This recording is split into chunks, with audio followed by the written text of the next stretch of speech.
we're taking this in chunks of events so that we can address the specific thing. So tonight we're going to read down through verse 18, but then next week we'll back up a little bit and look at the feasts and what happens here.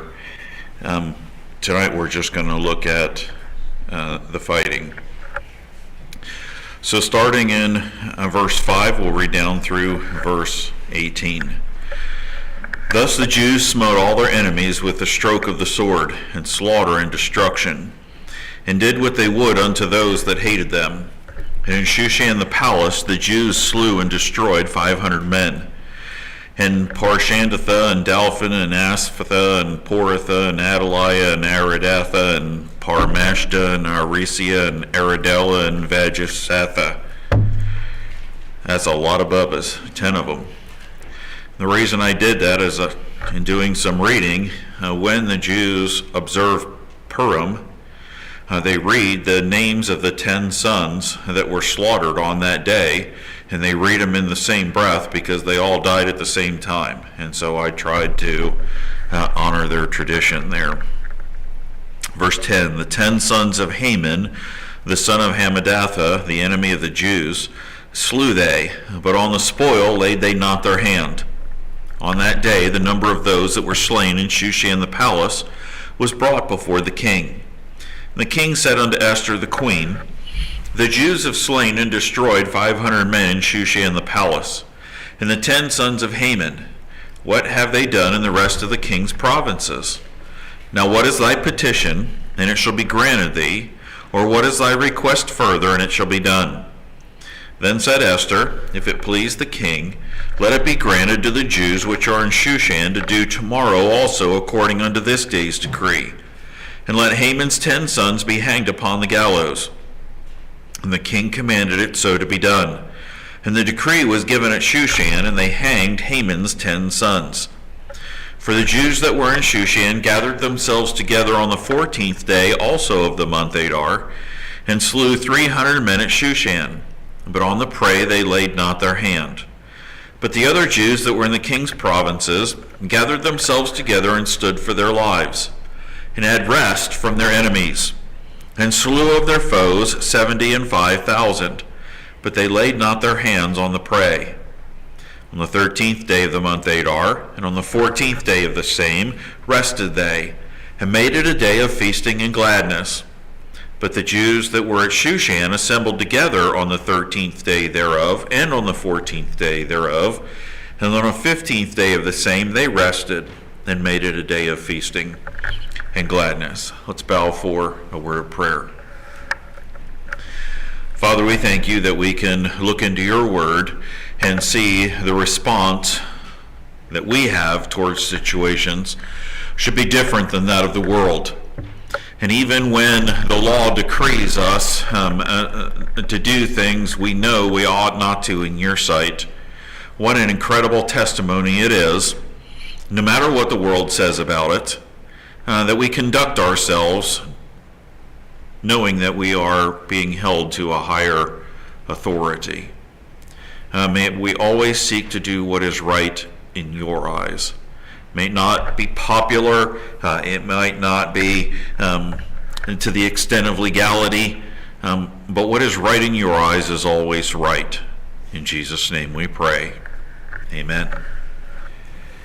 We have here, and I struggled in thinking this through. I don't know, maybe I'm just tired, but I came up with a proper defense. When I think about what was happening here, I thought, well, there's a lot of character that's displayed here. There's a lot of things that you read commentaries and people question, I don't understand why this happened, and we'll allude to a little bit of that so you know what's out there. But when I think of Esther chapter 9, I think Israel mounted a proper defense. I don't know that they always do that today, but in this day,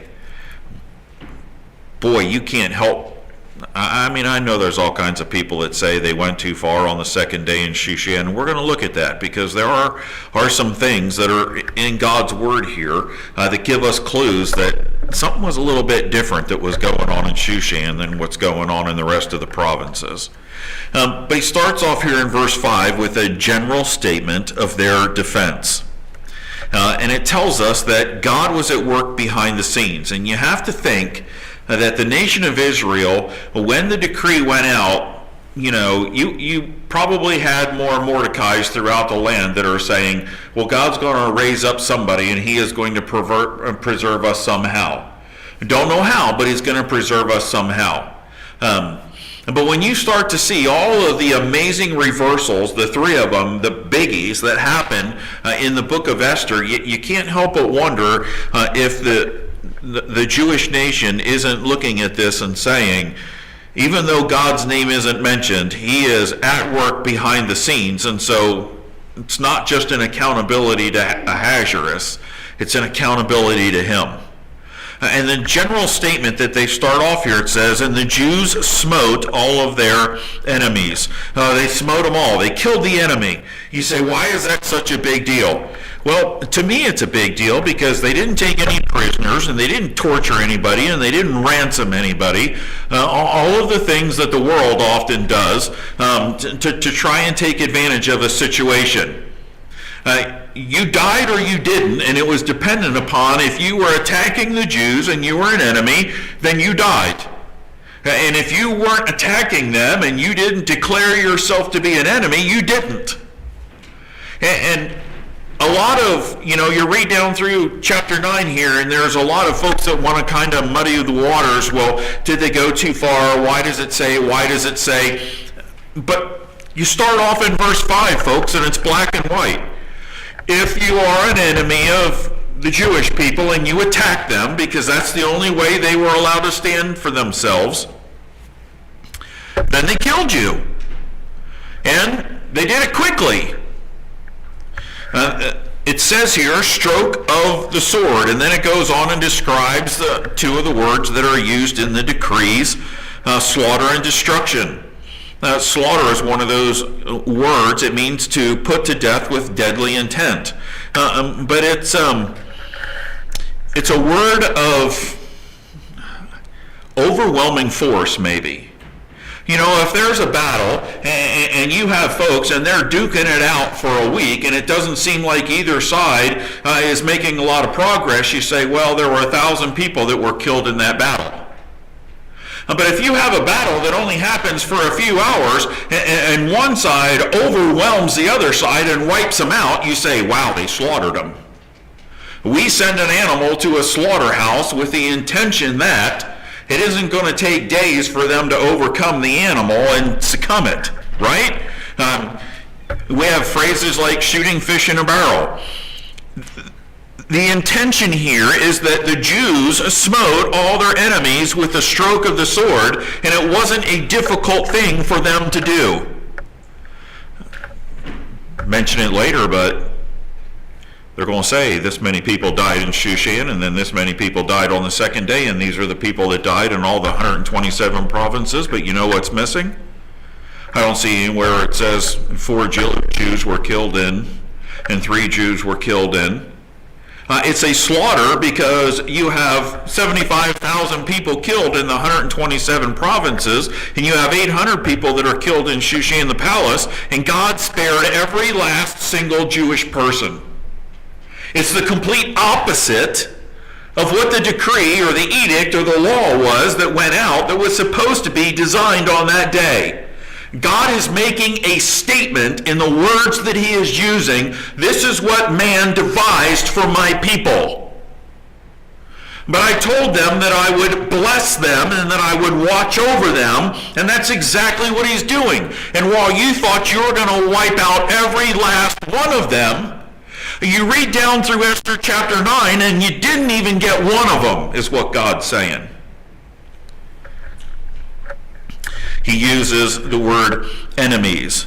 An enemy is an adversary that hates you. You could say foe. And it's a different Hebrew word. You know I'm not a scholar, but it's oyeb.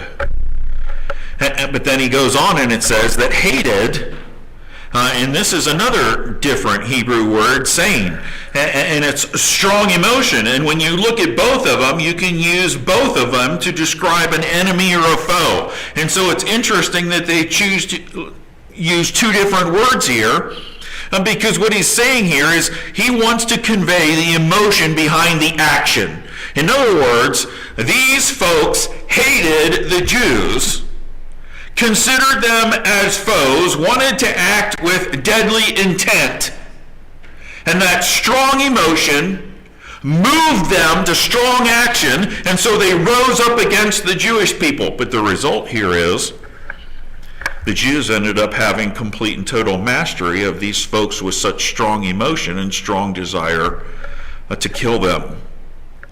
The success that we see in Shushan here is listed out in verses 6 through 15. And again, I see some more stuff about a pretty weak king, but I see a very strong lady step up also. The D-Day results, well, what happened? In Shushan the palace, the Jews slew and destroyed 500 men. Interesting to me that as we keep going down through here, they say slain and destroyed, slew and destroyed. It doesn't just say killed. Because he wants to say over and over and over again, this is the language that you used in sending out your law, that you were going to prepare for almost a year to do to my people, and this is what my people did to you. It's a complete reversal of the intent of evil upon the nation of Israel. A 500 enemy destroyed, not a single Jewish loss of life mentioned. And then the other big result that we see here is that Haman's 10 sons were killed. Now, very interesting to me that the king was so upset that he killed Haman, and then he took all of the stuff and gave it to the queen, who is a Jew. And Mordecai is watching over it, who is a Jew. And so, Bible doesn't tell us, but were they naive enough to think that if they won, that they were going to be able to take their dad's stuff back? Seems to me you'd have to kill Mordecai and Esther to be able to do that, and I'm pretty sure the king's not allowing that to happen. But the most important thing that we learn from this is who attacked first. I mean, obviously Haman's 10 sons thought that they were going to be able to accomplish what their dad could not. And despite the new law that is, I want to say contradictory to, but it's not contradictory to, it just stands against it. With the same power, the same authority, and the same wording. If you want to, you can attack the Jews on this day, but now the Jews have the power to be able to do the exact same thing to you. If you attack, they can do to you what you intended to do to them. And they decided that they were going to attack. We don't know their motive. Hate, revenge for their dad, finish what he started, I'm going to hang my dad, I'll show you, we'll show you what his legacy's going to be, not hanging as something disrespectful, but we're going to finish what he started. I don't know. But what's really interesting to me is how verse 11 starts off, because the king is informed. On that day, the number of those that were slain in Shushan the palace was brought before the king. Words are important. I hate grammar. I hate grammar, but it's important. It doesn't say, on that day, the king inquired of those that were slain in Shushan the palace. It says the number was brought before him. And it's just interesting to me. You would think the king would want to know, and maybe it's because he said, let me know how the day's affairs go, and so somebody brought it to him. But maybe this is an attempt to sway the king against the Jews. The first law that you signed was the real law, king, because these guys killed 500 people. We didn't get a single one of them. Maybe we could do on day 2, but we don't see anybody asking for a day 2 on the other side. Or maybe this is a justifiable statistic. Maybe they're telling the king, hey, listen, Right here, just in the city around Shushan the palace, you had lots of enemies, not just Haman, because they ended up killing 500 people. I mean, if I were the king, I'd want to know that, right? Because it would seem like, they're coming after my queen and they're coming after my prime minister. Well, if they killed 500 people right here in and around the palace, that's an awful lot of people to be aware of. Look at how the king responds. He tells Esther, they killed 500 men and they killed the 10 sons of Haman. And then he asks an offhand question that tells me a little bit more about him. Because he is going to say here, what have they done in the middle of verse 12 in the rest of the king's provinces? In other words, he's saying, well, if they killed 500 people here in the city of Shushan around the temple, I wonder how many have been killed in the other 127 provinces. Now, he has no way of knowing, right? I mean, it's not like the camels and the couriers and everything that you had to send from the palace out with the king's decree have had time to come rolling back in, because if you look at the 127 provinces, you're talking about crossing the Middle East. You're not crossing the Middle East in a matter of hours in those days. You're not picking up your cell phone and social media, the king, or an advisor, and saying, we lost. So maybe he's doing the math and he's saying, well, if there's 127 provinces and we lost 500 men here, that's the potential of 63,500 in the kingdom. But what's really interesting is he follows that up and he doesn't say, you got them all. He says, are there any further requests? And Esther's ready. Which tells me a great deal about this lady that we've already known. Because in verse 13 it said, then said Esther, if it please the king, respectful, let it be granted to the Jews which are in Shushan to do tomorrow, also according unto this day's decree. And let Haman's 10 sons be hanged upon the gallows. And I'm telling you, folks, when you dig into commentaries, people are not nice to Esther about this. Well, she's been in politics, and now the politics are starting to rub off on her, and, she's getting revengeful, and so, killed 500 people here in the palace. Can we do the same thing tomorrow, and we'll go hunt them out? And I read commentaries that are like, they probably went from house to house hunting for these people that escaped them the day before. Wait a second, what does the decree say? The decree says someone has to attack first, right? And so in her wording here, what does she ask the king? Let it be done tomorrow also according unto this day's decree. She doesn't say, well, some of them got away. That's what I'm hearing. So if you don't mind, today, can we, tomorrow when the sun comes up, can we go hunt them out and kill them? Whatever the reason is, Esther knows, and I don't know if Mordecai has told her, I don't know where she's getting her information from, but somehow this lady knows that this thing isn't over yet.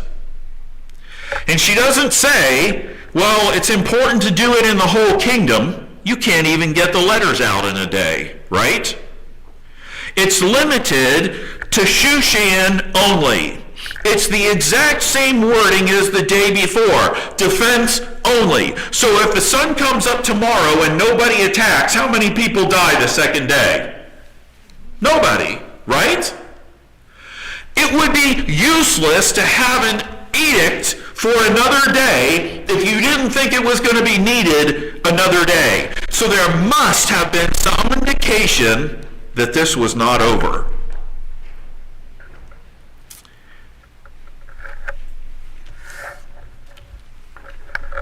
Maybe, if you think about it, Shushan in the palace complex and in the city around it sheltered all of those folks that were friendly to Haman, right? I mean, the people that were his friends that were coming to his parties weren't coming from 127 provinces. They lived right there where he lived. The folks that he had been conniving with and the folks that he had been planning with for this day lived right there where he did. And I read one commentary that said, who knows, it's even possible that he hired mercenaries. And then I was sitting there thinking about that. I thought, I don't know, that's a little bit crazy. And then I got to thinking it's not crazy, because what did he tell the king? He said, you don't have to use any of your resources, I'll take care of it. Well, how's he going to take care of it himself? Did you think he was putting on a sword and going and killing every Jew he could find? I don't think so. That's not how guys like that operate. They pay somebody to do it. And so then you start reading through here, and it starts to make sense. Because there is a word that is repeated about Shushan that is not described in the rest of the chapter. Report comes back in and it says 500 men in verse 12. And then in verse 15 on the second day it says 300 men. But then you look at verse 15 and it's saying, and the rest of the Jews, when they are defending themselves, they killed 75,000 what? Of their enemy. So why does the Bible specifically tell us that they were killing specifically 800 men in 2 days in Shushan the palace, but in the other 127 provinces, they're doing what the law said? You come after me, and we kill you and your wife and your kids and, whoever else is rising up against it. But that's not what was happening in Shushan the palace. And then you start putting together the other details. Well, why did she ask them to hang Haman's sons? It makes sense that you're going to hang Haman on the gallows, right? Because they wanted to kill him, but the sons are already dead. They just killed them. It's a public display of shame. They're going to be impaled on stakes for everybody to see. Why would Esther ask to do that? You look at it and people are like, well, I don't know, she's getting kind of cold-blooded and she's getting vengeful here. Why else would you ask for? Well, let's start putting some of the clues together.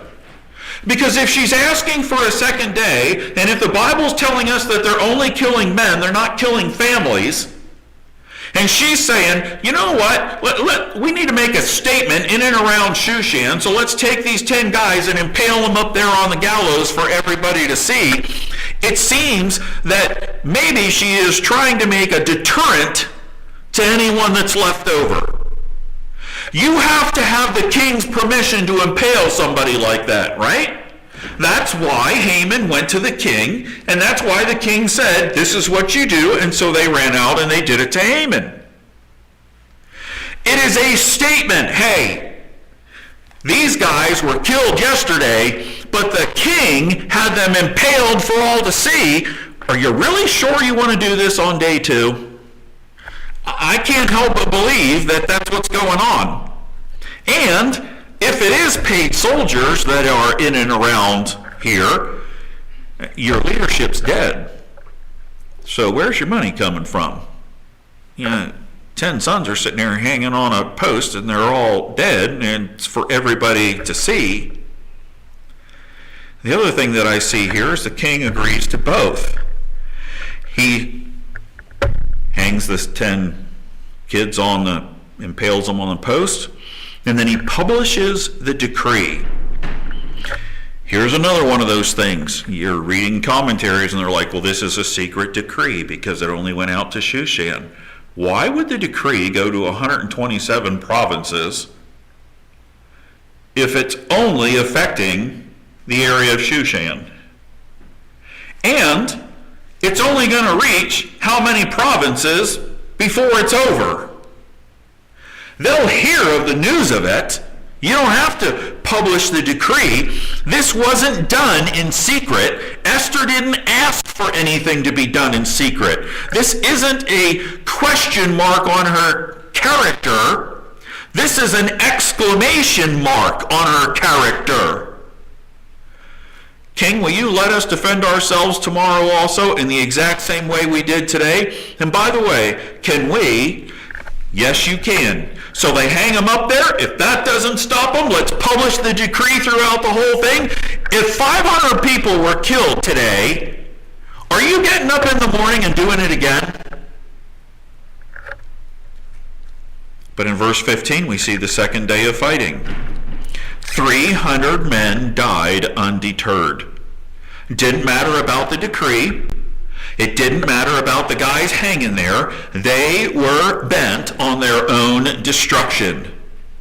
The Jews did not seek them out. They didn't go house to house knocking on the doors trying to find anybody. They're not investigating anybody in any way because the decree says that it can only be done. They laid not their hand.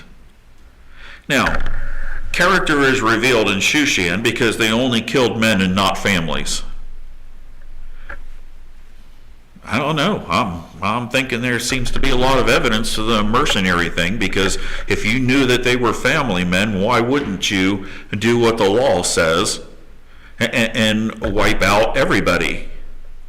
But what this does tell me is they were not looking for an excuse to get even with someone, because they had 2 days to do it, right? I mean, the king's sitting in his palace. It's not like he's walking up and down the streets making sure that everybody that dies was legally killed. If you're looking to get even at somebody, you can just say that they attacked you, and that's not what's happening here. They are standing for their lives. In other words, they are gathered together to protect themselves, and nothing happens if no one comes and attacks. That's a statement of character.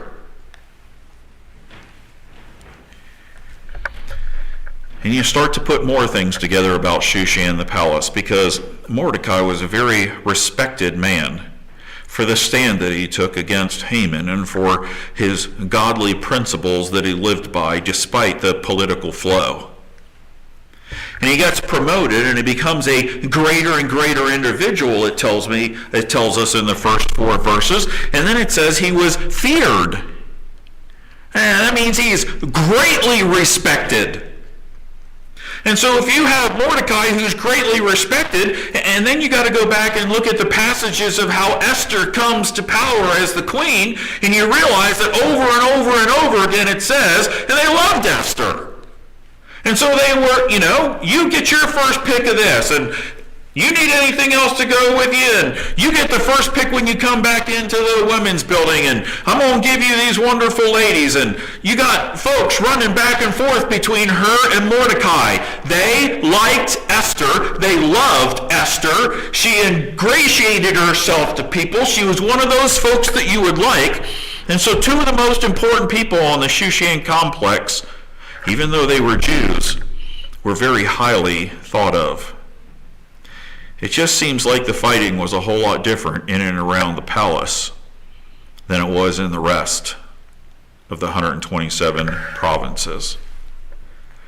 But the biggest statement that I see here, in verse 10, in verse 15, and verse 16, it says, they didn't take anything. The law said they could, right? Law was written the same way. These guys can attack you, and if they kill you, they can take all your stuff. Well, if you want to defend yourself, then you can defend yourself. And if and only if they attack you, you can kill them. And when you kill them, you can take all their stuff. Exact same wording. But what I see here is different motivation between God's people and the world's people. Because the world's always after wealth. And even though I'm sure that there were poor Jewish people living in the 127 provinces of King Ahasuerus, those folks were satisfied with how God had provided for them. They were satisfied.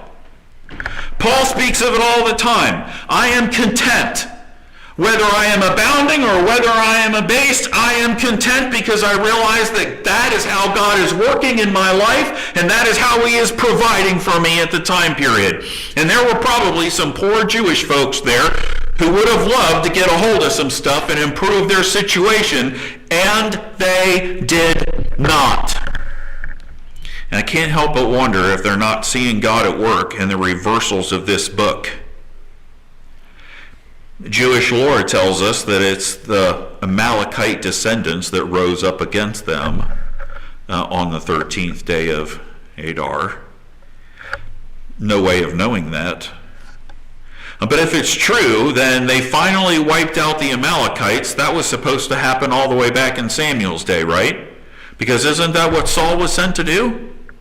And if you remember, God told Saul, don't touch the stuff. And what did he do?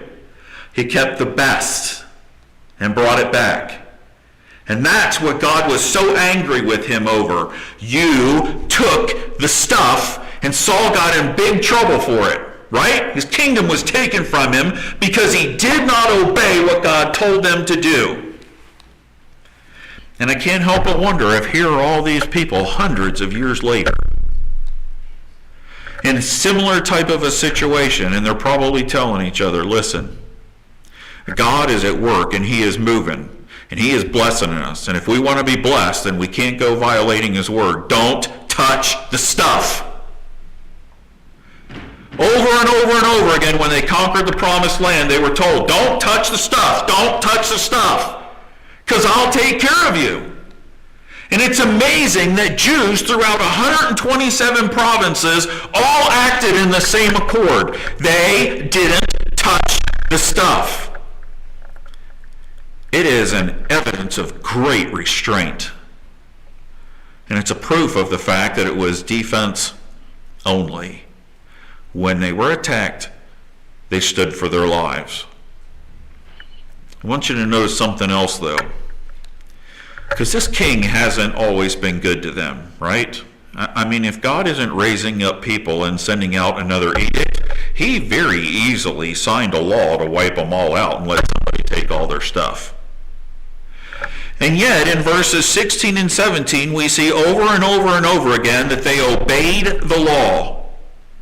But the other Jews that were in the king's provinces gathered themselves together and stood for their lives, defense only, and had rest from their enemies and slew of their foes 70 and 5,000. Doesn't say men. Again, you look in commentaries and people are like, well, I think the 1,000 is a gross overestimate and maybe that word should be translated families. They slew 75 families. Are you kidding me? Are you trying to tell me that there were only 75 families that hated the Jews in all 127 provinces of Ahasuerus' reign? We're talking about the entire Middle East, folks. I actually look at this a different way. I think 75,000 is a low number. I believe there were a lot of people who were like, I don't know if I want to go and attack them because... And I think they, in all the 127 provinces, they were wiping out families because that's what they were told to do. They obeyed the law. And they quit when they were supposed to. When they were not attacked, they didn't retaliate. They only stood for their lives on the 13th. And when they woke up on the morning of the 14th, what are they doing? Celebrating. Doesn't say they woke up in the morning and they were wondering if it was still going to go on. No, they were celebrating. It's done to them. In Shushan, in verse 18, they followed the law also.